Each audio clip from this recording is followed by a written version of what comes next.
नमस्कार दोस्तों, आज आपके साथ फिर से एक नए वीडियो के साथ हाजिर हुआ हूँ। आज की मेरे वीडियो का विषय है, मन में अगर खराब विचार आते हैं तो उनको कैसे रोका जाए।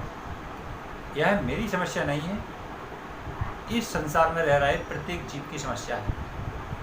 पर करें क्या? देखिए दोस्तों, किसी भी मनुष्य के पास इसका 100% सॉल्यूशन नहीं है। जो इंसान ने अपने मन को समझा लिया है अच्छी और बुरी चीज़ों की संगत से, वही इंसान अपने खराब विचारों को रोकने में सक्षम रहता है। परमात्मा ने हमारे अंदर मन एक ऐसी चीज़ बनाई है जिसका काम है निरंतर बाहर जाना और आना। ये निरंतर करता रहता है।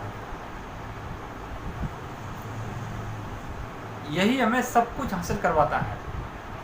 संसार में जितने भी काम करते हैं या ना करने की इच्छा करते हैं, उनसे बचने की इच्छा करते हैं, वो सब इनमें मन का ही एक सबसे बड़ा काम होता है। तो मन को समझा लिया, समझो कि हम सारे बुरे विचारों से छुटकारा पा गए, तो मन को समझाना सीखिए। लेकिन मन को समझाना ही कठिन है। अगर ये चीज़ हमारे नज़र में आ जाती है कि मन को कैसे समझाया जाए, तो फिर हम कुछ समय के लिए मन को रोक सकते हैं। कुछ लोगों ने कहा है कि मन अधिक से अधिक 20 पल की स्थिति में भी स्थिर नहीं रहता है। अधिक से अधिक 5 पल या 10 पल भी इंसान का मन अगर स्थिर रह गया है, तो वो मन उसके शरीर पर कंट्रोल हो जाता है। यानी वो मन उसके हिसाब से चलता है, मन के हिसाब से शरीर नहीं चलता है।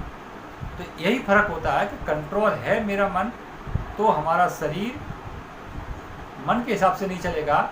वो विवेक में जो आएगी बात, उचित या अनुचित, उसको देखकर ही मन हमारा चलेगा।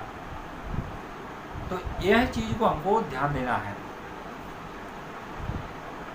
बुरे विचार, जैसे हम गलत वस्तु को देखते हैं और वहाँ पर जो उसके देखने के प्रति जो विचार आ रहा है, तो हमें अपने मन को ये समझाना है कि यह वस्तु मेरे काम की नहीं है, बिल्कुल भी नहीं है। अगर आप ऐसे संदेश अपने मन को देते रहेंगे, तो एक दिन ये मन समझ जाता है। जैसे घोड़े का नवजात शिशु पैदा होते ही थोड़ी देर बाद उछल कूद करने लगता है,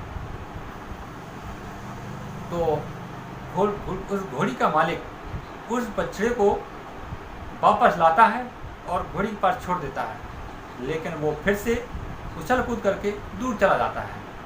वो फिर जाता है, फिर से पकड़ के उसके पास कर देता है। यह क्रिया लगातार 10-15 दिन चलती रहती है। फिर वही घोड़े का जो नवजात शिशु है, वो समझ जाता है कि यही मेरी माँ है और यही मेरा मालिक है।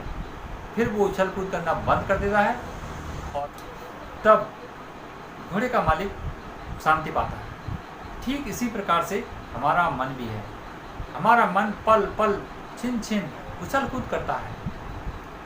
तो इसे हमें बार बार पकड़ के लाना है कि नहीं, यह चीज़ हमारे काम की नहीं है, इसे हमें दूर रखो। अगर यह विचार हम अपने मन को बार बार देते रहेंगे, तो मन हमारा समझ जाता है कि इन विचारों का इस जीवन को कोई ज़रूरत नहीं है।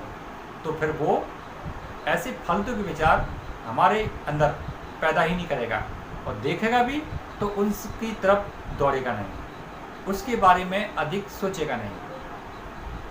यह एक सबसे आसान और सबसे अच्छा तरीका है बुरे विचारों से छुटकारा पाने के लिए। लेकिन साथियों, बुरे विचार तो आएंगे।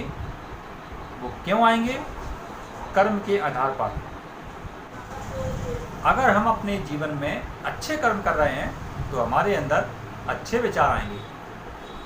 अगर हम किसी को परोपकार का काम कर रहे हैं, तो हमारे अंदर भी दया भावना के विचार आएंगे। कोई धार्मिक काम कर रहे हैं तो फिर हमारे अंदर धार्मिक विचार आएंगे। और अगर हम किसी के साथ छल कपट कर रहे हैं तो फिर हमारे अंदर छल कपट के ही विचार आएंगे। किसी के साथ हम मार काट करने का विचार कर रहे हैं तो रात दिन हमारे अंदर भी वही चलेगा। ये कारण है हमारी ईर्ष्या के वजह से।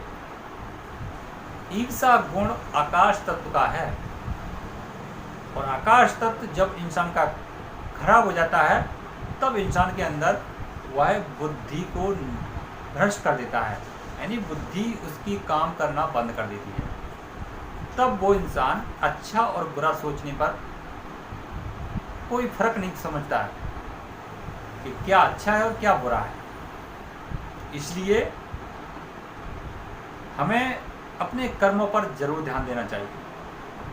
जैसे कबीर साहब एक दोहा में कहते हैं कि भला किसी का कर ना सको तो बुरा किसी का मत करना, और फूल नहीं बन सकते तो तुम कांटे बनकर मत रहना।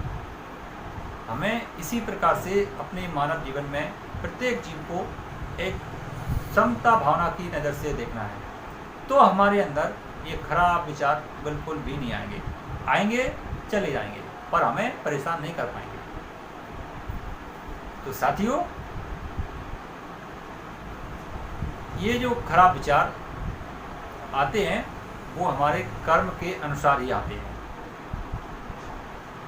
तो कर्म को बदलिए, करनी को बदलिए, फिर देखिए कि हमारा जीवन कितना स्वतंत्र है। साथियों, जब इंसान को अपने अंदर का ज्ञान मालूम होता है तो फिर वो इंसान किसी भी संसार की चीज़ में सबसे मोह तोड़ देता है। तब वह परमात्मा की भक्ति में लीन हो जाता है। यही सच्ची भक्ति है। चलिए दोस्तों, अपने कमेंट करते रहिए, फिर मिलेंगे अगली वीडियो में। तब तक के लिए जय हिंद, वंदे मातरम।